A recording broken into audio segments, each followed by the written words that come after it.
Hey everybody, HomeSliceHenry here, and in today's video, I'm going to be entering possibly the most stacked online Pokemon Go tournament that has ever been hosted. This tournament is going to feature many battlers who have previously won regional championships, several international level champions, and a former world champion, so the stakes could not be higher. This tournament takes place just after the Dual Destiny update for Go Battle League, in which there were some pretty interesting attack changes and some Pokemon got access to new moves. For this tournament, it started with wanting to build around one particular Pokemon, and that is UNOVA STUNFISK. In the balance updates, UNOVA STUNFISK's fast move Thundershock got an increase in damage. Now this means that the already bulky UNOVA STUNFISK got a lot of help in neutral matchups, and can now beat Clodsire in all even situations. Looking across a lot of teams, I felt that UNOVA STUNFISK was very well positioned, as a lot of teams rely on Clodsire to be their check to electric types, but this electric type can actually beat Clodsire. But now that I had UNOVA STUNFISK, I was going to need to build a team so that UNOVA STUNFISK would be well supported against its counters. The next addition to the team is going to be Araquanid. Araquanid is a bug and water type Pokemon and forms a nearly perfect core with UNOVA STUNFISK. UNOVA STUNFISK by its typing is going to be weak to stuff like grass, water, and ice, and the common grass, water, and ice types all get completely destroyed by Araquanid. Araquanid also offers a tremendous amount of bulk, same with STUNFISK, so if I need to put some Glacier Pokemon on the team later on, I'll have the ability to do so. Now that I had this core pairing, I wanted to round out the team with a couple more picks. I decided to go with Skarmory and Shadow Drapion. I liked Skarmory because it was a flyer that did not lose to Clodsire, and Shadow Drapion is just extremely flexible across the board. And what these Pokemon both have in common is they both shut down grass types, which are a common nuisance for UNOVA STUNFISK. I wanted to make a team that was really difficult to bring grass types into. And then for a fifth Pokemon, unfortunately, it's going to be the necessary evil, and that is Azumarill. I really don't like Azumarill the Pokemon. It's a Pokemon I've disliked for many years. The unfortunate thing is that last season of the competitive meta for Go Battle League and this season, it is one of the best possible Pokemon that you can bring. And currently, it's the #1 used Pokemon in every tournament. It offers a tremendous amount of flexibility and bulk, and it offers a very important resist to fighting.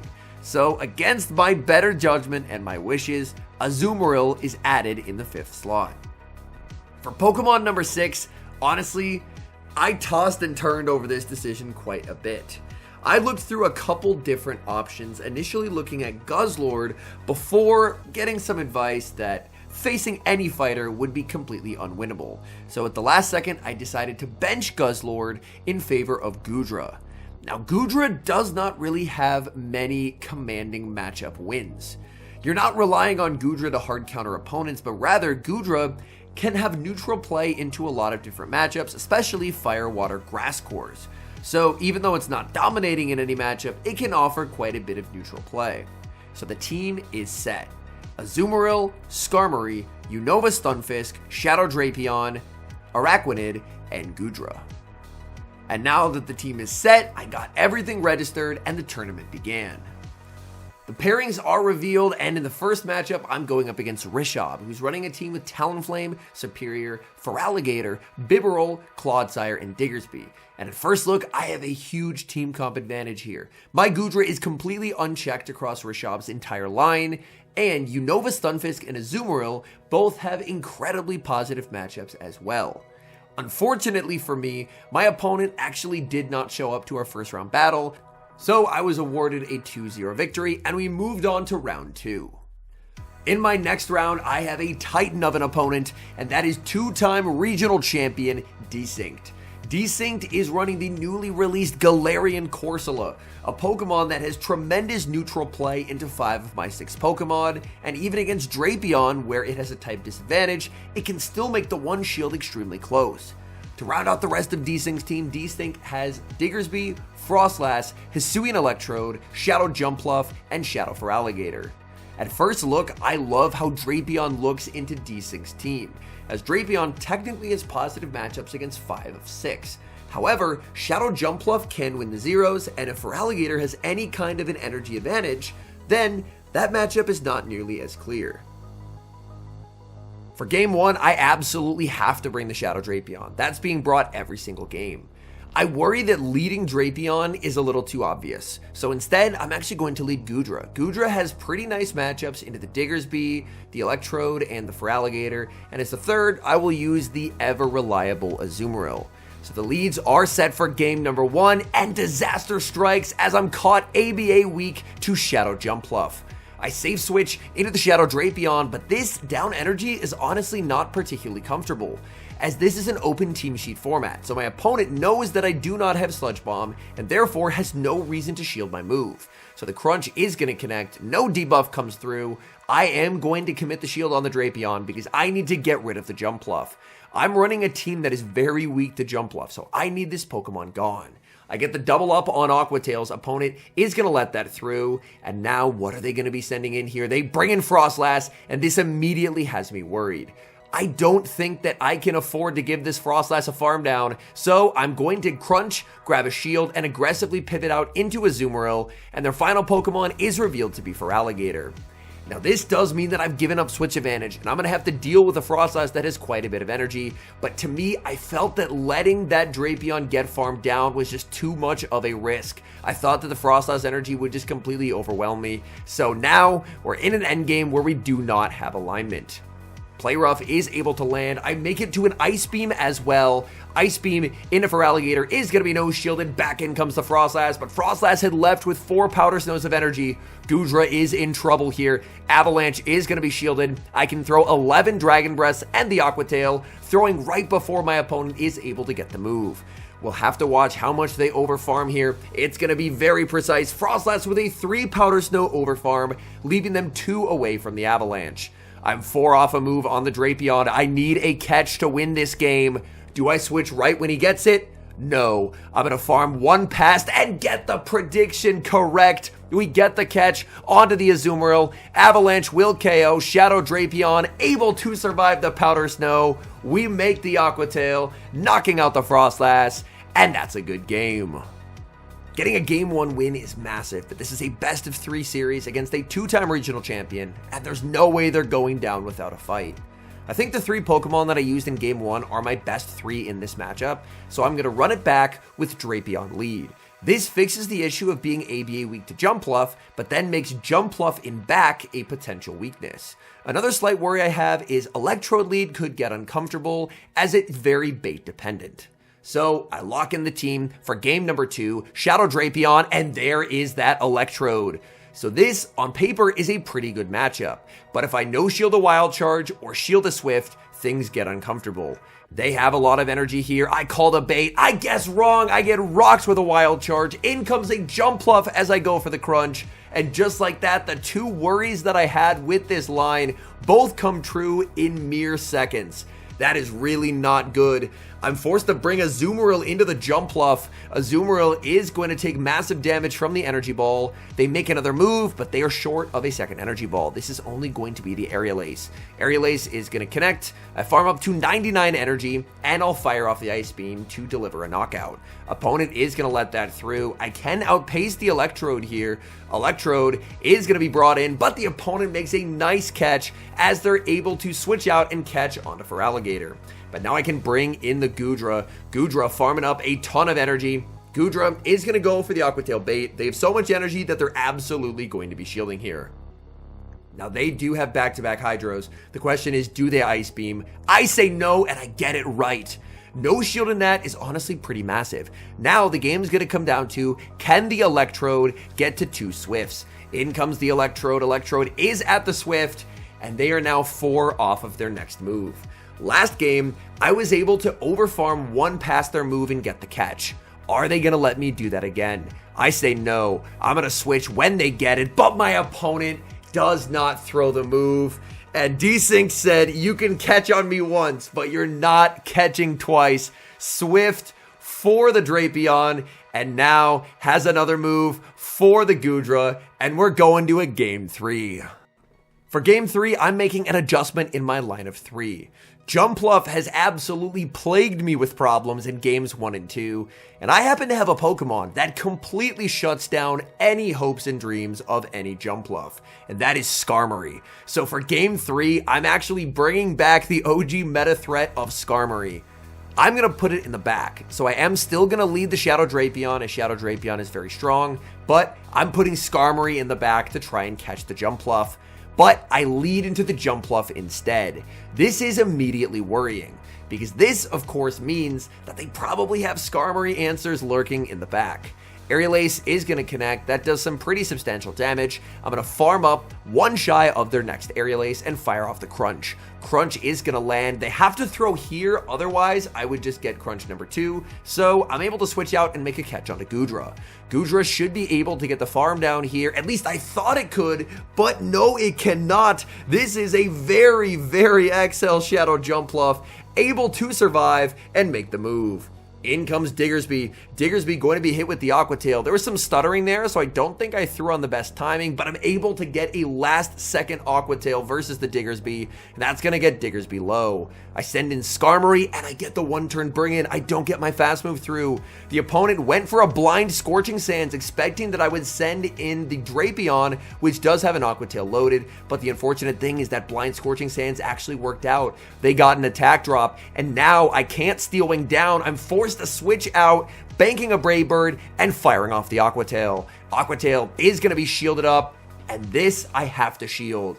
I really need Shadow Drapion to put in work versus whatever they have in the back. And Drapion's good into everything that isn't the Diggersby. In comes Feraligatr, and I will be unleashing the Crunch. Crunch into Feraligatr is going to be shielded. I do get the defense drop. I make it to a last-second Crunch. They catch on the Jumpluff, but it does not matter. This game is over because Skarmory stored that Brave Bird from earlier, and Brave Bird into a Shadow Feraligatr will easily pick up the one-hit KO, and we're able to clutch a 2-1 victory and advance in the tournament.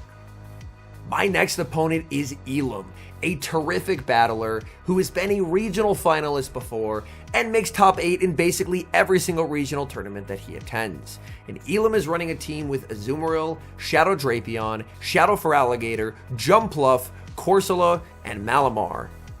At first glance, Shadow Drapion looks amazing into Elam's team. UNOVA STUNFISK also looks terrific if it's able to avoid the Jumpluff and the Corsola. The leads are set for game number 1, and it's basically a worst case scenario. I lead Azumarill into Jumpluff, but I have UNOVA STUNFISK in the back. I was trusting in the fact that I had enough bench pressure to make Elam not use the Jumpluff, but here is the Jumpluff, and I'm in quite a bit of trouble. I am going to be firing off the Ice Beam. I do get outpaced in this matchup, so after landing it, I'm going to send in the Shadow Drapion. Elam is going to go for some chip damage with the Aerial Ace. Aerial Ace is going to connect, and out comes Azumarill. Azumarill, of course, will take super effective damage from the Poison Stings, but Drapion's charge moves are going to be walled.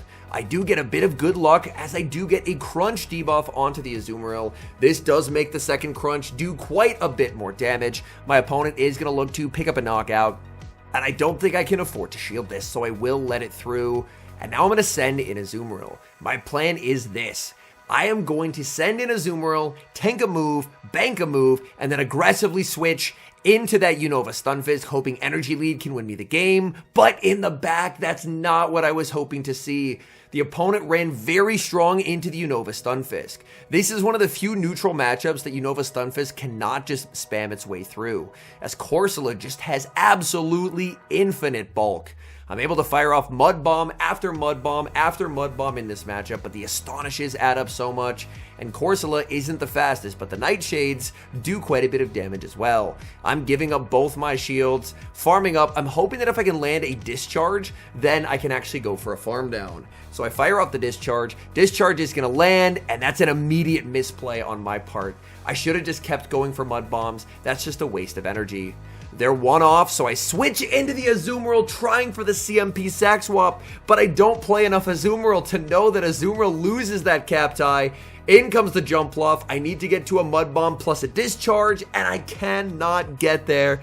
I felt like there were chances to win that game. I didn't execute. That's on me, and now I'm down a game to a seasoned competitor. Jumpluff was a nuisance in that game, and last set I turned to Skarmory, and Skarmory honestly worked out well, so I think I'm going to bring Skarmory. I'm going to lead weak to the Jumpluff again, save switch Drapion, but this time I'm actually going to have a good check in the back. I lead UNOVA STUNFISK, and it's into the Jumpluff, and that is not what I was hoping to see. Oh man, I do have 2 responses in the back this time. I'm no longer ABA weak, but I was hoping the Jumpluff would be in the back. In comes Azumarill, and I need to flip switch no matter what. I go for the crunch, I get a crunch debuff, and debuffing on the first is incredibly helpful, as this now means that I can make a play for switch. I will have to go down a shield, as he does end up under tapping the move here, but that's very okay by me. I'm going to look to double up on Aqua Tails. Since they're debuffed, an Aqua Tail will definitely KO, and my opponent is just going to let this go because they realistically do not want the double shield. In comes Jumpluff, really hoping they shield the crunch, but it's highly unlikely that they do. They are going to let that through. I will get a Poison Sting farm down. In comes Skarmory. In the back is Corsola. I'm going to look to get a bunch of Steel Wing damage and energy, and now I'm going to bring in the Stunfisk. Stunfisk, again, does not do amazing here. Stunfisk very strong into most of the team of Elam, but unfortunately it keeps getting stuck against the Corsola. Corsola is going to go for the Nightshade. Nightshade does quite a bit of damage, and I'm going to keep spamming out these Mud Bombs. Nice thing here is I do have a pretty significant pacing advantage. My opponent is going to be firing off another Nightshade. I don't know if I can quite hang on, so I will commit the shield and just look to farm up. I do make one final Mud Bomb. This, of course, will do less than a move from Skarmory, so Elam is forced to let it go. I try and make another, but his counts are precise, and he will pick up the knockout with the Nightshade. I'm pretty close to a move on Skarmory, and I know that he needs the damage from Corsola. So I'm just going to fire off the Sky Attack. This is going to force the final shield from him, and then all I have to do is just make a second move versus the Jumpluff. So the Nightshade is going to connect. In comes the Jumpluff. Jumpluff is a grass type going up against Skarmory. Skarmory, it absolutely destroys grass types. Aerial Ace after Aerial Ace fired at the Skarmory. Skarmory still hangs on. I make the Sky Attack. This is going to KO the Jumpluff. How healthy is that Corsola? In comes the Corsola. It gets KO'd by a Steel Wing, and we're going to game 3. Elam has now led Jumpluff twice in a row, and honestly, I don't think he's going to lead it a third time.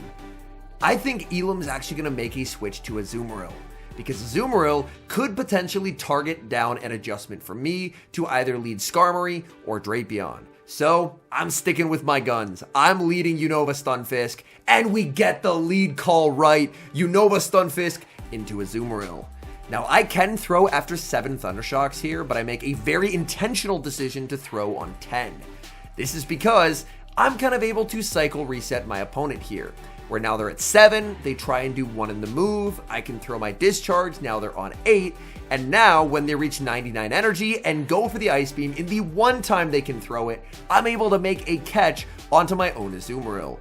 In comes Shadow for Alligator, and oh my goodness, that thing is a beast. This is an XXL Shadow for Alligator, and that thing is absolutely terrifying. Play Rough from Azumarill shielded up by the Feraligatr. Feraligatr is going to start unleashing Hydro Cannon after Hydro Cannon. I'm just going for the Play Rough instantly. I want to apply pressure to my opponent, looking to actually grab the second shield, and now I should just be in a winning position. Elam going for the Hydro Cannon. He undercharges, and I make a huge misplay. I stay in for 1 extra bubble, giving him farm, sending in the Drapion, and now this will be tricky. I can't let him cap tie me here, so I'm going to go for the overfarm. And now, when I shield, I'm going to wait the turn, go for the crunch, and pick up the knockout. Azumarill is 1 off an Ice Beam, 2 off a Play Rough. Azumarill enters the field of play. Elam goes for the Play Rough, and he loses the cap tie there. Aqua Tail is going to deliver a knockout. In the back, it's Corsola, and I get my revenge on the Coral Reef. This Coral Reef provided me endless amounts of grief in Game 1, but now we get redemption. I'm not in Nightshade range on the UNOVA STUNFISK, so at this point, the writing's on the wall in this game. Elam's just not going to throw his energy. I make another Mud Bomb, and that's it. 2-1 series victory. I move on to the quarterfinals of the tournament. This match will be against Wadaj, 3-time regional champion and international champion as well. His team, Azumarill, Serperior, Diggersby, Annihilate, Malamar, and Alolan Sandslash. And looking at these teams, I am in so much trouble. When team building, I kind of forgot about Annihilate. And Annihilate's here, and this is going to be absolutely miserable. Game 1 leads are set Azumarill into Alolan Sandslash. This is the Powder Snow variant of Alolan Sandslash. My backline is pretty soft to the Alolan Sandslash, so in theory I should be happy to see this on the lead. But seeing this on the lead means there's an Annihilate in the back, and Azumarill is my only counter resist on the team. Well, technically Araquanid's a counter resist, but Araquanid gets absolutely destroyed by Annihilate, so to me that does not really count. Azumarill is going to be hit with another Drill Run. I do actually decide to go for waiting a turn and go for a Play Rough, as they would get to a Drill Run if I threw another Bubble. Play Rough is going to get them low. There's a switch out into Annihilate. Annihilate farming up quite a bit. I decide to save some energy and send in the Goodra. Goodra is going to be hit with a Rage Fist, but giving Annihilate this much energy is just a terrible play on my part, because Wadaj is just going to double shield the Annihilate, and I'm going to be in a tremendous amount of trouble. On top of that, the Alolan Sandslash has a move loaded as well. So the Rage Fist is going to be shielded. I get farmed all the way down. I have a move that I can get to on the Azumarill, but I'm expending an entire team's worth of resources to deal with one of his Pokemon. Here, at this point, after the Ice Beam was shielded, I shouldn't have stayed in. I should have switched Drapion, but either way, the game's lost. I either die to a boosted close combat or a Drill Run. I decide to let it go, and unfortunately, I just get fully swept by Annihilate.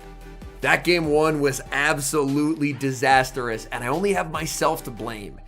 I didn't play well, but even if I did play well, I couldn't have won. It's an oversight in team building, and it's coming back to bite me here in the quarterfinals. I'm going to stick with the Azumarill lead with the Goodra in the back, but I think I'm going to bring Araquanid, because Araquanid does have some good matchups if it can avoid the Annihilate. I lead Azumarill into the Annihilate, and I get the lead right. That is a very good start. Annihilate is going to do what Annihilate does best, though, which is start clicking Rage Fist and ramping up its damage more and more and more. I'm farming up quite a bit, firing off an Ice Beam bait at the Annihilate. Honestly, even landing an Ice Beam would be very nice, because my biggest worry is just the Annihilate completely destroying me. Here, they're going to fire off another Rage Fist. I'm going to let that go, and then I will go for an Undertap here, because I believe he was one off the next Rage Fist. I commit the shield. Azumarill should be able to make it to the move, but I get farmed down. The lack of matchup knowledge is absolutely shredding me. I call the bait on Goodra. It's a boosted close combat, and now I have Araquanid versus Annihilate. And this is just, oh my goodness. I don't think I have ever had a set of battles in Show 6 go as poorly as these two matchups did. Just a massive oversight in team building. I tried to correct it by putting Goodra in the place of Guzzlord, but Annihilate, I just think, is completely unwinnable here. And it's Azumarill in the back, so unfortunately, it's not even a matchup that Araquanid can dominate. Like, Araquanid, I believe, can beat Azumarill in the zeros, but I would need a commanding enough matchup that I could actually sweep, and that's just not going to happen. I'm going to fire off the Bug Buzz. Bug Buzz is going to connect. Azumarill is going to get to KO me, and I just let it go. And I don't even get to see his third Pokemon in either game. What an absolute nightmare. This is a double elimination tournament, which means I'm now on the loser side of the bracket. And my opponent is Regulus. Regulus has a team with Shadow Typhlosion, Serperior, Shadow Marowak, Clodsire, Dugong, and Mandibuzz. I think I should have brought Stunfisk more versus Wadaj, and it's good versus 4 of Regulus' 6, so I'm putting it on the lead for game number 1, and I get an amazing lead leading into Typhlosion. Typhlosion staying in this matchup. Typhlosion is going to bank a Thunder Punch, safe switch into Dugong, and I get to fire off this Discharge. Discharge is going to connect, dealing some pretty nice damage. I bank a ton of energy, get a catch and a sneak onto the Azumarill, and we are completely in business. I would like to call this line the "you don't get to play Typhlosion" line, and guess who's playing Typhlosion? So Regulus is going to have a thoroughly miserable time trying to get any value out of Typhlosion against this line of 3. Azumarill debuffed, but that's actually just going to set up a nice farm down after the Play Rough lands. Opponent is going to send in the Typhlosion, and I will be firing off a debuffed and resisted Play Rough. The Play Rough is going to connect. They're firing off their energy, and I am just going to let this go. Opponent is going to go for a Blast Burn. That does quite a lot of damage. Aggressive switch to the Goodra, and we snipe down with Dragon Breath.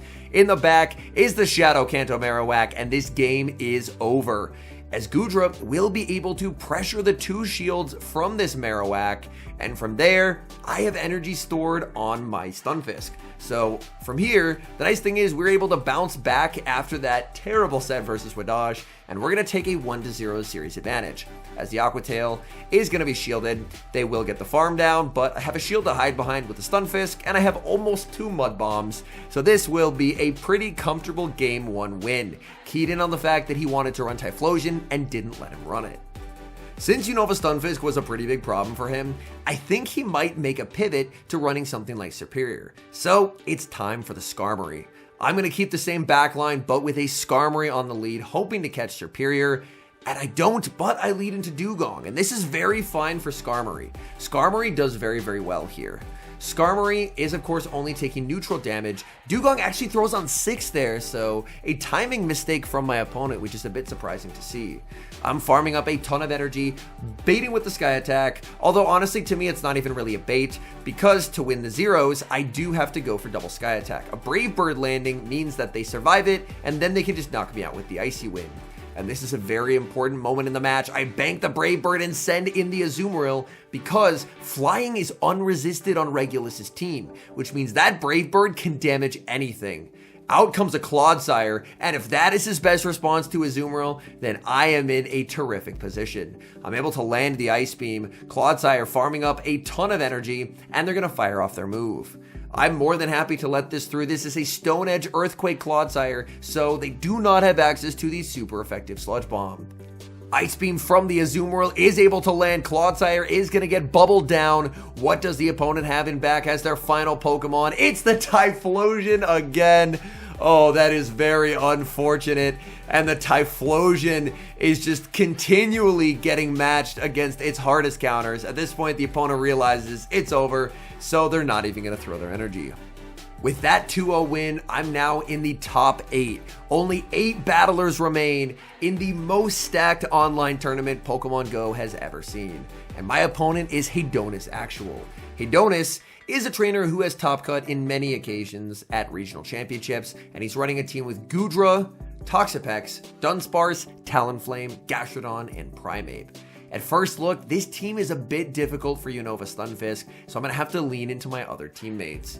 And I lead Azumarill into Gastrodon. This is honestly pretty nice for me. I do have the Shadow Drapion in the back, and Drapion avoiding Gastrodon is always nice. I'm going to go for the Ice Beam here. Ice Beam does less than Play Rough, but I get the 2 Ice Beams before my opponent is able to get to 2 Earth Powers. Earth Power lands, and did you see that? That's a defense drop on the Azumarill, and that's actually not great, because I believe that defense drop might allow this Gastrodon to farm me all the way down. I'm going to stay in with the Azumarill, but I get farmed all the way down. In comes the Goodra, and that is an absolute disastrous turn of events. Earth Power is going to connect. They're at a Body Slam as well. I'm hoping they stay in and let me get the full farm down here, but no, they switch out into their own Goodra, and that's a brilliant play by Hedonus, as he's predicting my third, and he saves a little bit of that Gastrodon, as he knows that Gastrodon will be an absolute nuisance for Drapion. Drapion goes for the crunch. That does get a debuff onto the Goodra. Does it allow a farm down? No, it does not. Goodra on 1 HP, able to force the final shield, and at this point, I just don't really see a way forward in this game. Going for the Aqua Tail. If they shield a Gastrodon, I'm going to try and snipe it with the Goodra, but it's a simultaneous switch out, and it's Dunsparce in the back, and unfortunately, there's just no winning this game. Maybe if I had switched out of the Azumarill into the Goodra after the defense drop happened, things could have turned out a little bit differently, but it's just the lack of matchup knowledge by me not liking and not playing Azumarill that's coming back to bite me a couple times now, as unfortunately, I'm now down 1-0. If I lose the next game, I am out of the tournament. It's double elimination, and I've already given up my 1 loss. So now I'm going to have to dig deep.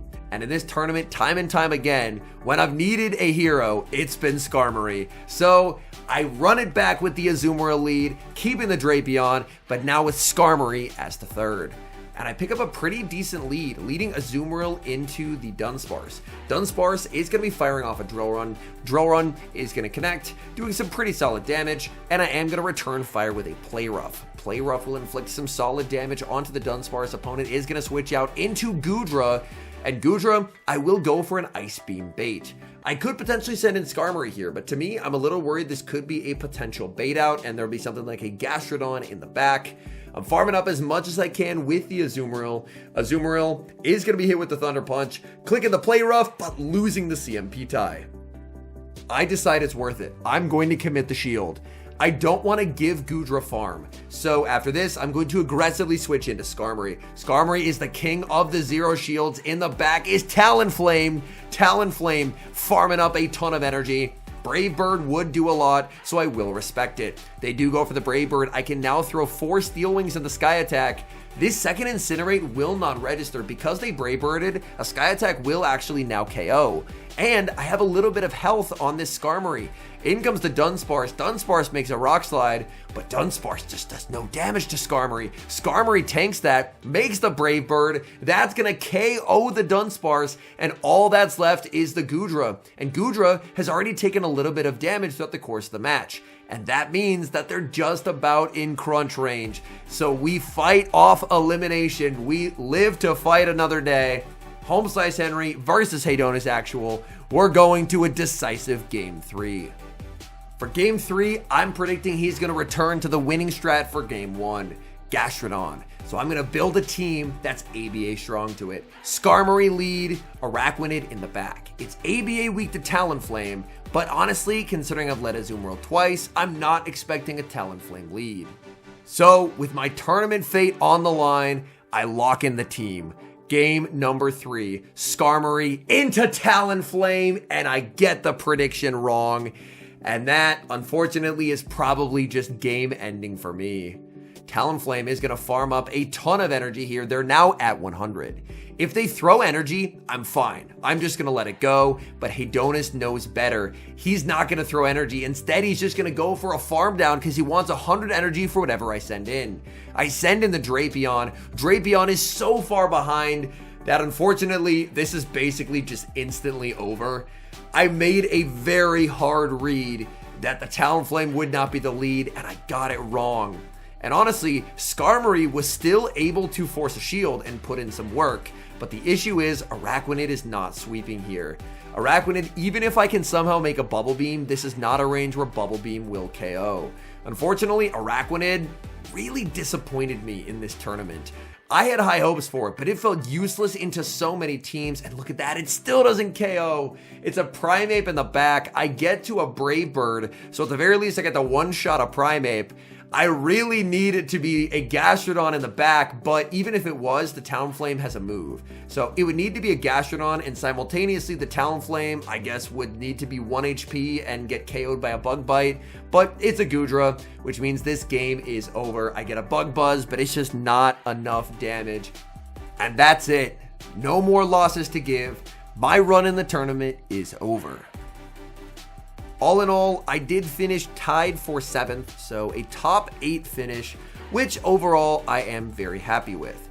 Looking back at my team, if I could have done it differently, I think I honestly would have kept 5 of the 6. I felt like every Pokemon but Araquanid was pretty valuable. Araquanid may be a force to be reckoned with in the Go Battle League, but in this Show 6 Pick 3 meta, it really struggled to find any targets. I really feel if I had substituted out the Araquanid for something that was better able to handle fighters, then maybe I could have had a better chance, especially against the Annihilate team that just completely swept me. Overall, I'm happy with the performance. There were some very, very quality opponents that I was able to face. At one point, I tried to do the math on cumulatively how many regional championships and internationals that the participants of this tournament had won. And eventually the numbers got so high that I just gave up and moved on with the rest of my day. So I can't stress enough, this was an unbelievably talented field of battlers. And while I don't personally compete in the regional championships, I'm a commentator instead, I did have a lot of fun getting to actually play for a change in this tournament.